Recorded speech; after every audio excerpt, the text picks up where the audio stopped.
Moi ben, boa tarde.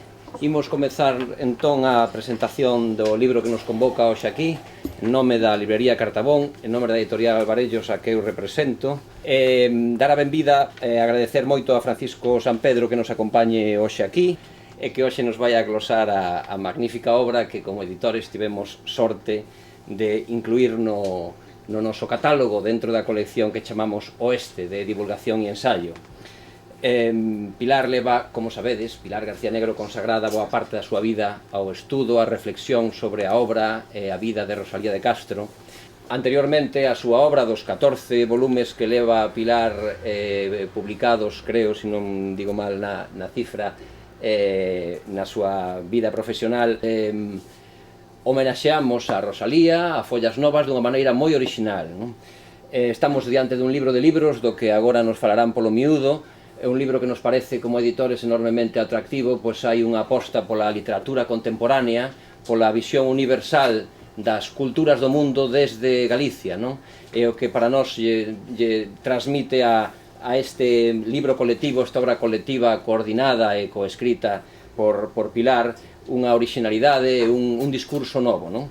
Son 20 os docentes, as escritoras e os escritores que aquí participan e deles falaránnos, como ben digo, tanto Francisco como, por suposto, a propia Pilar.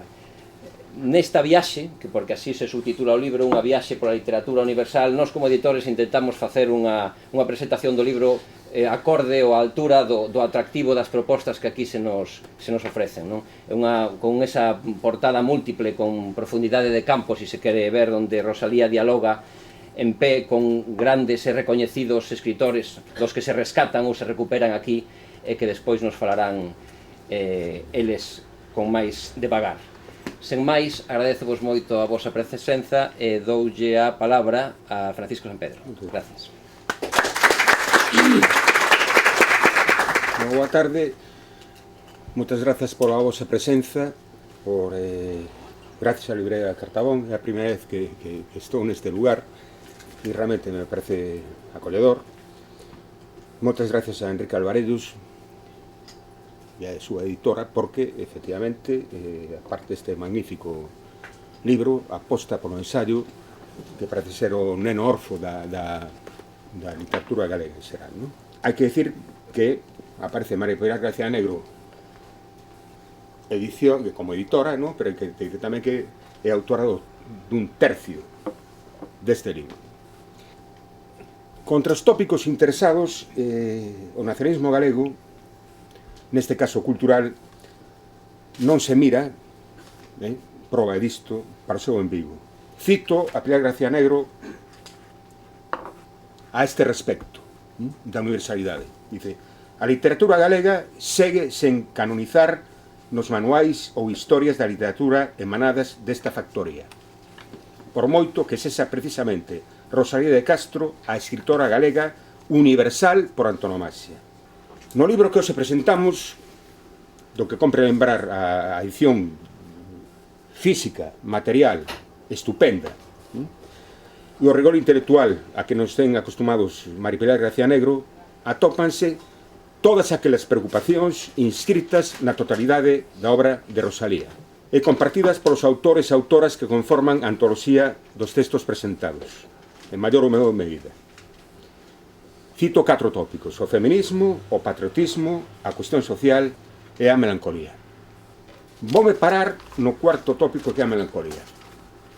E me van a perdonar que me estenda un pouco, co vosso permiso, non demasiado.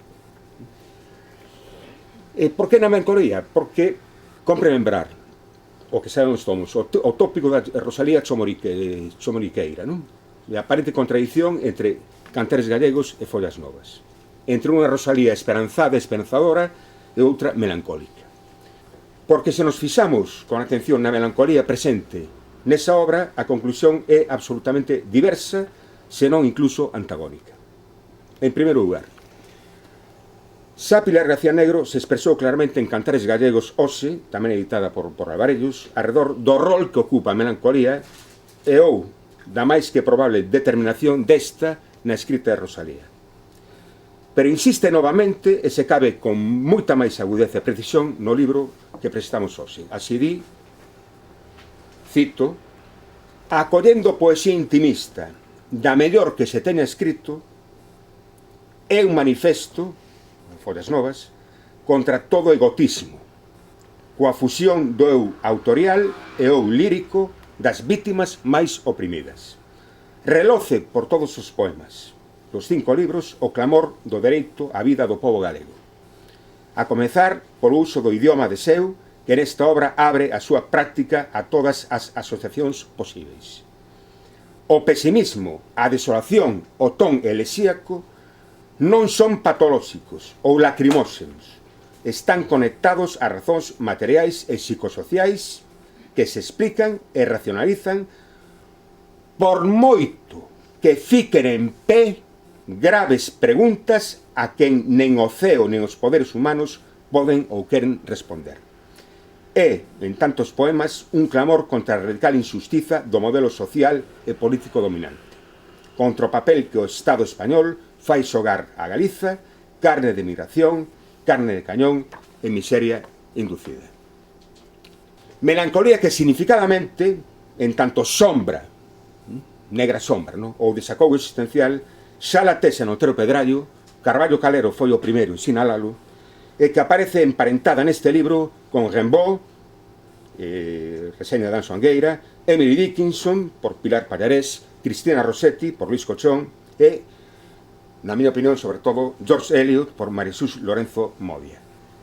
Esta última interesantísima analoxía, porque, na miña opinión, reflicte as inquedanzas de Follas Novas en tanto semellantes ás preocupacións filosóficas da chamada esquerda hegeliana. Isto é, a soidade, a marxinación, a presión social, a reivindicación da sensibilidade e o cumio delas, a identidade alienada. É o que a psicanálise denomina ausencia de brillo fálico. E atención, porque por falo non hai que entender un atributo masculino. Non. O falo en psicoanálisis significa o significante da potencia. Entón, a ausencia do brillo fálico trata da perda da potencia, da vontade de acción, da paixón vital, tanto nos homes como nas mulleres. Consecuentemente, o melancólico, a melancólica, pénsase e séntese indigno da vida. O razamento circular cínguese a unha fatalidade que organiza a vida psíquica. Todo foi así, e así será polos tempos dos tempos, murmura a lousa que empeza o suxeito a actuar. Mais Rosalía representa todo o contrario a isto, todo o contrario a esta resignación. Nada nela celebra unha nefasta melancolía. Simplemente, ela alude a unha situación existencial xenérica a combater, ben que asumida desde o fondo mediante a recuperación dun sentido comunal da vida. Nada a ver co piñeirismo e esa teima aburrida e estéril sobre a saudade.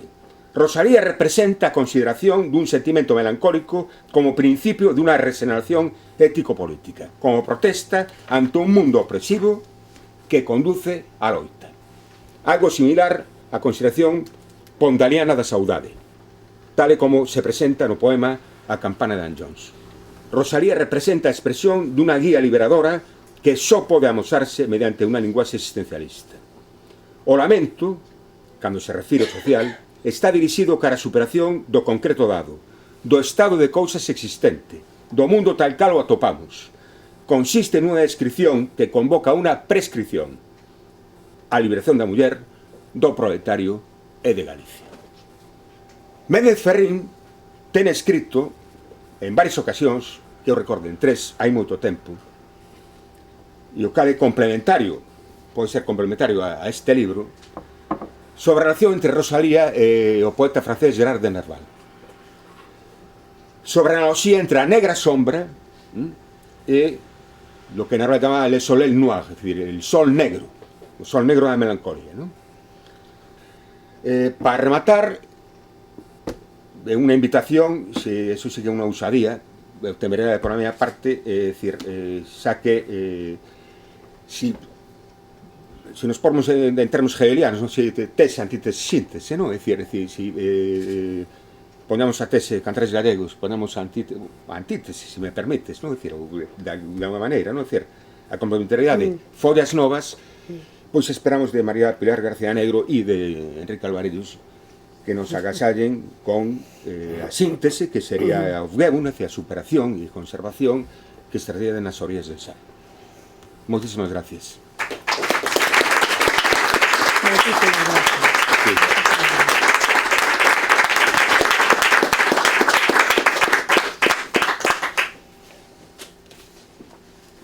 Sexan as miñas primeiras palabras para render tributo de amizade e de recordación a máis cariñosa do mundo, a Maribel e a Gonzalo.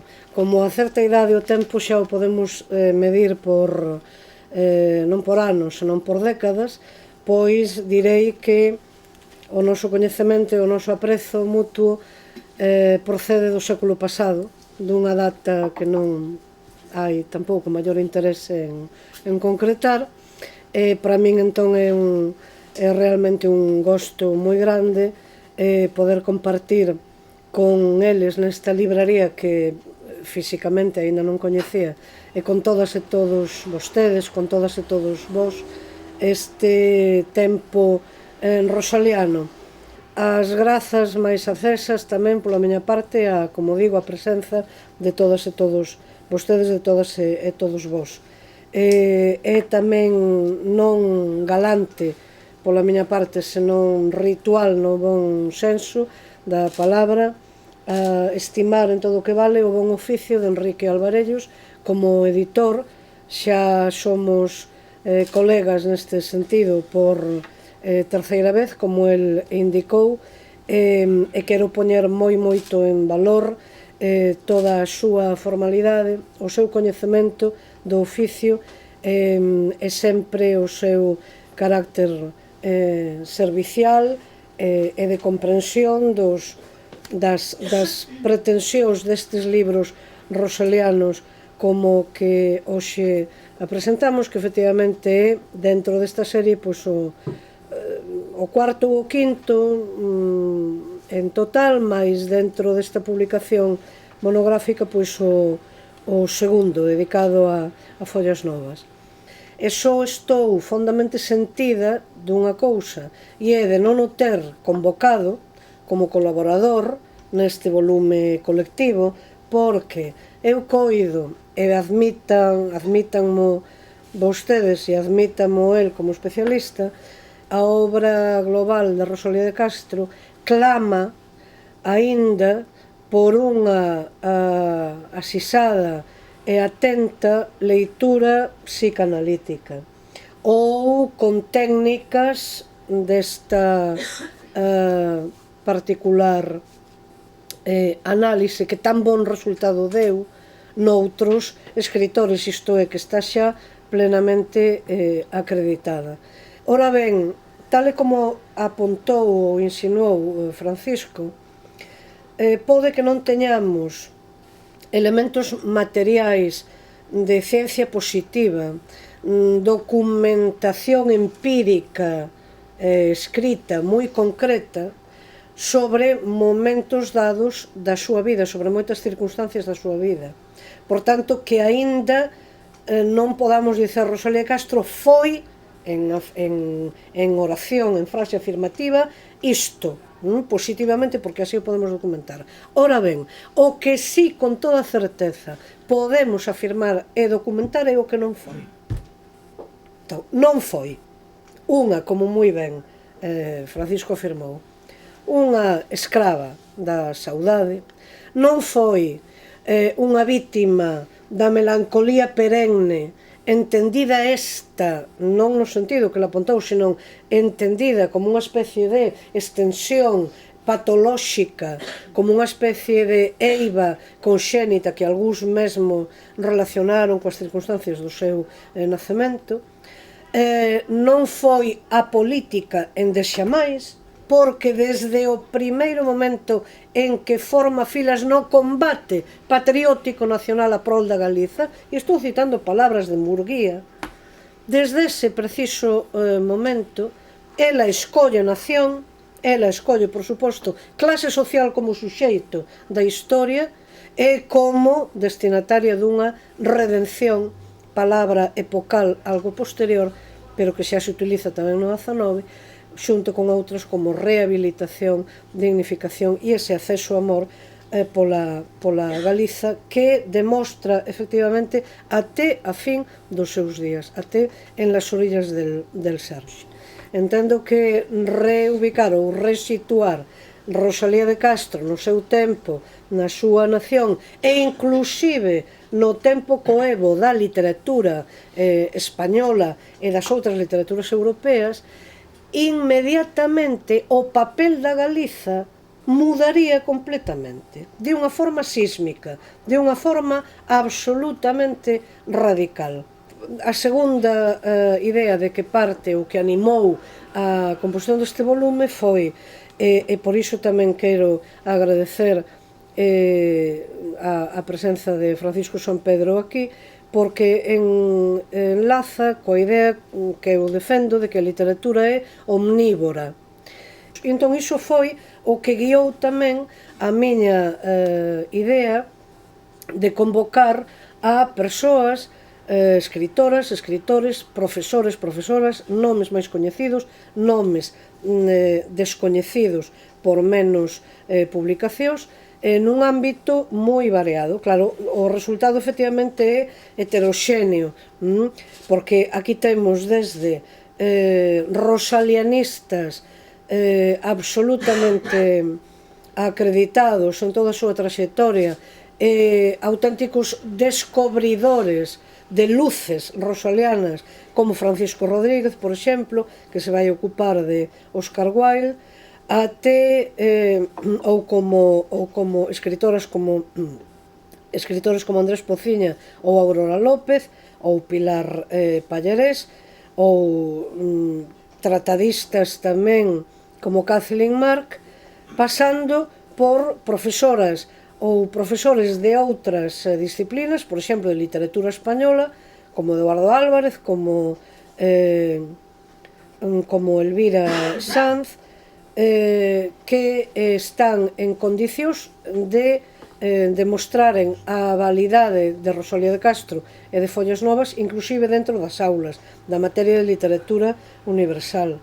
Ou ben a especialistas en literatura en literaturas en lingua inglesa norteamericana, como María Jesús Lorenzo Modia, catedrática destas materias na miña facultade, e dentro destas materias especialista en escritoras en particular, vais ocupar de George Eliot.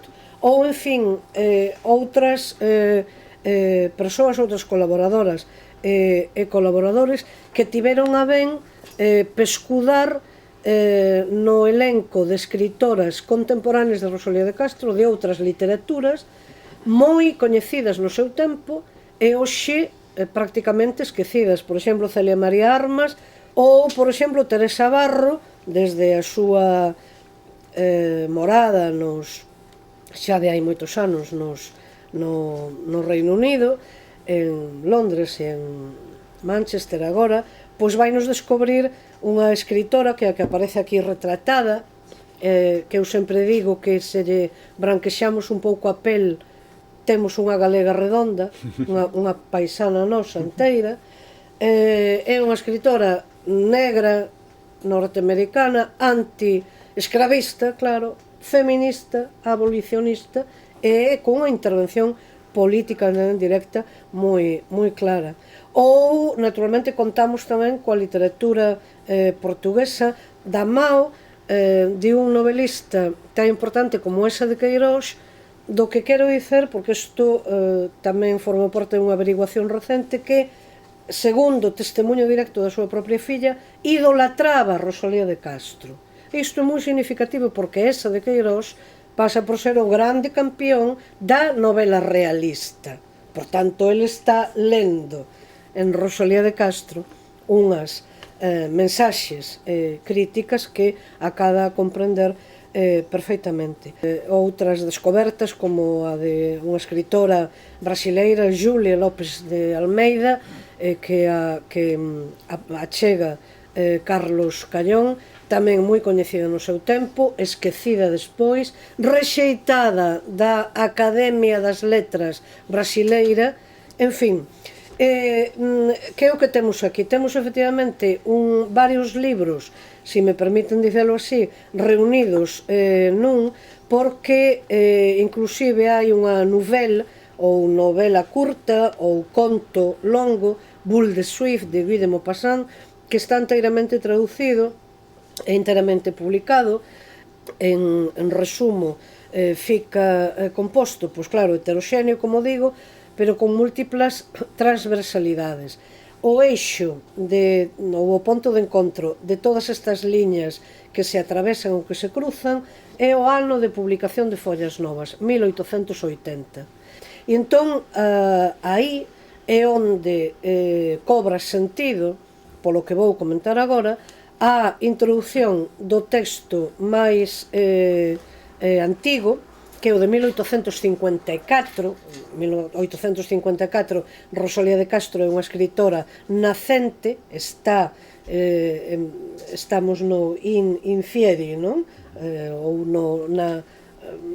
facéndose, ou estamos na potencia dela como escritora futura. E aí un novelista tan célebre xa e con tanta obra como Camilo Castelo Branco arremete nun poema que titula As literatas contra a intervención literaria feminina. É un poema brutal que a escritora Marica Campo achou e que se coloca aquí mesmamente como marco contextual para mellor valorar o perfil, a dedicación e a profesión literaria que unha Rosalía de Castro de moi poucos anos pois está xa disposta a executar. Ben, este poema, que é moi longo, diríxese non a elas, as literatas, senón que se dirixe aos pais de familia, híbridos caturras. Escrevo para vos, se tendes fillas, con sestro mazador de facer versos, dailles para baixo, como eu dou nas miñas. E continúa mesmo recomendando que esas fillas con veleidades ou tentacións literarias, os pais o que teñen que obrigalas é a coser a roupa. Pois ben, aínda moitos anos despois, se viaxamos a unha novela que para algúns é a mellor novela española do século XIX, e eu partillo esta opinión, que é La Regenta de Clarín, pois encontrámonos clandestinamente escreve versos, é o seu desabazo, é a introspección, é a confisión con ela mesma para combater as penas desa súa vida coas súas tías. Pois ben, unha delas acontece, di que topa na mesa de noite con versos dela, cun caderno de versos. Leo literalmente: Cuando doña Anuncia topou en la mesilla de noche de Ana con un cuaderno de versos, un tintero y una pluma, manifestó igual asombro que si hubiera visto un revólver, una baraja o una botella de aguardiente. Aquello era una cosa hombruna, un vicio de hombres vulgares, plebeyos. Si hubiera fumado, no hubiese sido mayor la estupefacción de aquellas solteronas. Una Ozores literata. El cuaderno de versos se había presentado a los padres graves de la aristocracia y del cabildo. El marqués de Vegallana, a quien sus viajes daban fama de instruido, declaró que los versos eran libres. Doña Anuncia se volvió loca de ira. «¡Con que indecentes! ¡Libres! ¿Quién lo dijera?» La bailarina, que era a nai dela, quen lle botaban a culpa das... «No, Anuncita, no te alteres. Libres quiere decir blancos, que no tienen consonantes, cosa que tú no entiendes. Por lo demás, los versos no son malos, pero más vale que no los escriba. No he conocido ninguna literata que fuese mujer de bien». Lo mismo opinó el barón Tronado, que había vivido en Madrid, mantenido por una poetisa traductora de folletines. El señor Ripamilán, canónigo, dijo que los versos eran regulares, acaso buenos, pero de una escuela romántico-religiosa que a él le empalagaba. Son imitaciones de Lamartine, en estilo pseudoclásico, no me gustan, aunque demuestran gran habilidad en Anita. Además, las mujeres deben ocuparse en más dulces tareas. Las musas no escriben, inspiran. Ben, tan xeral e unánime foi o ditame negativo que ela xa envainou completamente, por dicelo coloquialmente, calquer pretensión de dedicarse á literatura. A partir de aquí, claro, Follas Novas, que aparece aquí da miña mão antologada en 28 poemas, varios de cada un dos 5 libros, pois é unha obra de unha galeguidade absolutamente radical e profunda.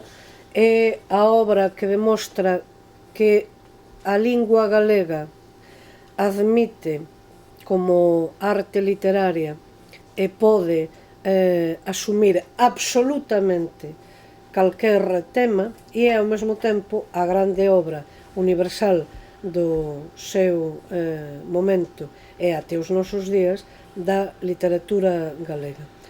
Entón, o libro é ademais unha especie de cosmos organizado, unha viaxe, como eu gosto de dicer, de un caos a un cosmos, desde esa primeira indefinición ou inefabilidade típica da poesía inicial, Vaguedás, o primeiro libro. Pasamos despois a introspección na poesía intimista máis profunda, máis abisal, do íntimo, e non podemos perder de vista que é fundamental que consideremos cada poema dentro de cada libro, ou dito de outra maneira, como o reino da poesía permite, por maiores marxes de delirio ou de fantasía que se lle conceden ou que se lle concedían a respecto de outros xéneros, maior liberdade de expresión neste sentido. Poemas tamén que nos van preludiar as outras dúas seccións ou libros que son Da Terra e, finalmente, As viudas dos vivos e As viudas dos mortos. Quero concluir con palabras, naturalmente, ou con versos, con poema da nosa autora, e que despois teñamos, e iso sería, penso que para toda a mesa, moi en particular para min, sería do máis gostoso que vostedes ou que vos pudésedes falar tamén, opinar ou lanzar todos os dardos precisos que todo libro publicado pois é para ser criticado tamén, para ser lido críticamente, e os autores e autoras así o temos que admitir, por suposto. Entón, ese poema de Rosalía titúlase Estranxeira na súa patria. Reparen ou reparade en como nesta ocasión está expresado en terceira persoa, de maneira que aquí hai un xogo que nós sabemos perfectamente aplicado a ela, ao eu autorial, pero que se está redixido, expresado en terceira persoa, propositadamente quer referirse a unha situación obxectiva, a unha situación onde o suxeito se desdobra para contemplarse obxectivamente, nunha situación, por tanto, que atinxa máis do que a ela mesma. Na xa bella varanda, entapizada de hedras e de lirios, foise a sentar calada e tristemente frente do templo antigo. Interminable procesión de mortos, uns en corpo nomais, outros no espírito, veu pouco a pouco aparecer na altura do direito camiño, que monótono e branco relumbraba tal como un lenzo nun herbal tendido. Contemplou cal pasaban e pasaban collendo hacia o infinito, sin que o fixaren nela os ollos apagados e afundidos, deran señal nin muestra de habela nalgún tempo conocido. E uns eran seus amantes noutros días, deudos eran os máis, e outros amigos, compañeiros de infancia, sirventes e veciños. Mais pasando e pasando diante dela, foron os mortos aqueles prosiguindo a indiferente marcha camiño do infinito, mentras cerraba a noite silenciosa os seus loitos tristísimos en torno da estranxeira na súa patria, que sin lar nin arrimo, sentada na varanda, contemplaba cal brilaban os lumes fuxitivos. Eu non coñezo unha expresión máis sentida e máis profunda dun sentimento cuxas consecuencias chegan, insisto, aos nosos días. Vou deliberadamente concluir con un poema que utiliza o humor e a inversión de roles, que é un método realmente moi intelixente, como lubricantes dunha mensaxe feminista que hoxe teríamos claramente representada nos discursos ad hoc, pois na existencia da dupla ou tripla xornada, que é moi informativo de unha morfoloxía social ou aínda nunha estrutura económica a galega, onde hai perfis nacionais clarísimos, isto é, a simbiose ou a mistura de traballo productivo e de traballo reproductor de bens e de servizos domésticos e da propia forza do traballo, todo iso está presente aquí, e con esa intelixencia de trasladar o foco a outro suxeito do binomio, neste caso a un home. Xan vai coller leña ao monte, Xan vai a compoñer cestos, Xan vai a podar as viñas, Xan vai a apañar o esterco, e leva o folo ao muiño, e trae o estrume ao cortello, e vai á fonte por auga, e vai á misa cos nenos, e fai o leito e o caldo. Xan, en fin, é un Xan compreto, deses que a cada muller lle conviña un polo menos. Pero cando un busca un Xan, casi sempre atopa un Pedro. Pepa, afortunada Pepa, muller do Xan que sabemos, mentras seu home traballa, ela lava os pés no rego, cátalle as pulgas ao gato, peitea os longos cabelos, bótalle millo ás galiñas, marmura co irmán do crego, mira se hai ovos no niño, bota un ollo aos mazanceiros e lambe a nata do leite. E se pode, bota un neto ca comadre que agachado traello embaixo do mantelo. E cando Xan pola noite chega cansado e famento, ela xa o espera entre as mantas, e o velo entrar dille quedo: por Dios, non barulles moito, que me estou mesmo morrendo. Pois que tes, ña mulleriña, que hei de ter? Deita eses nenos, que esta madre roe en min, cal roe un can nun codelo, e o cabo de dar comigo nos terróns do cemiterio. Pois, ña Pepa, toma un trago de resolio que aquí teño, e durme, ña mulleriña, mentras os meniños deito.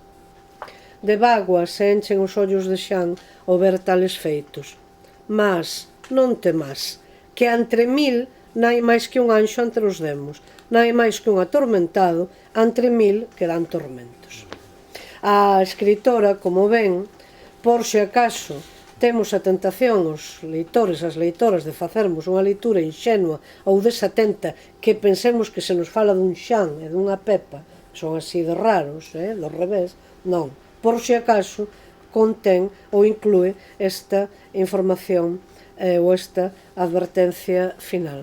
Temos que ter moi en conta que no tempo de Rosalía de Castro, con moi pouca excepción cronolóxica que foi no sexenio revolucionario en todo caso, toda esta literatura dela está escrita baixo, a dela e a de todo o mundo, baixo normas de censura estritas. E entón, este tipo de procedimentos retóricos, este tipo de recursos, ou a mesma utilización da poesía, con esas marxes maiores que xa citei, de fantasía ou de liberdade, con esa especie de aura de certa tolemia que se podía atribuir, ou de bohemia que se podía atribuir aos poetas, son as que a nosa escritora vai aproveitar con toda a eficacia e con toda a vontade para entrar ou para poder expresar mensaxes tan comprometidas como as que ela escreveu. Entón, nós, galegas e galegos de hoxe, temos que concedérmonos, como mínimo, penso eu, unha ración ou unha porción que só sexa así, dese espírito desacomplexado de que ela usou sempre en vida, até para plantarlle cara morrendo xa un ano antes de morrer en Las Orillas del Sar, a xerarquía, a máis alta xerarquía catedralicia eclesiástica compostelana, até para facelo, entón, ese espírito desacomplexado é de considerar que, neste caso, a nosa arte, a nosa literatura en particular, con ela a cabeza, non é un alto valor doméstico, que nós queremos moito e que é un grande obxecto de un afecto en particular porque nos fai chorar, porque nos reconforta, que todo iso é certo, senón que a maiores temos a fortuna histórica de contarmos con ese valor á altura do mellor de calquer escritor ou escritora do mundo mundial do século XIX. E onde poderemos comprobar aquí como ela pulsa ou preme teclas temáticas e estilísticas que outros, efectivamente, tamén o van facer nas súas literaturas e nos seus mundos respectivos. Así que, en fin, con este entusiasmo que eu quero que non sexa vougo pola miña parte, senón sentado en ter tal riqueza, tal ouro nas maus a noso dispor, pois eu animos a que lean, se así o quixeren, e a que xulguen con toda tamén a severidade precisa, pois este volume, agradecéndolles moito de corazón a presenza de novo de todas e todos vostedes aquí. Moitas gracias.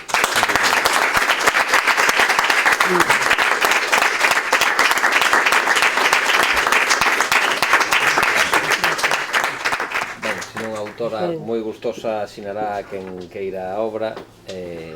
Grazas a todos por estar hoxe aquí, ata a próxima vez que nos vexamos.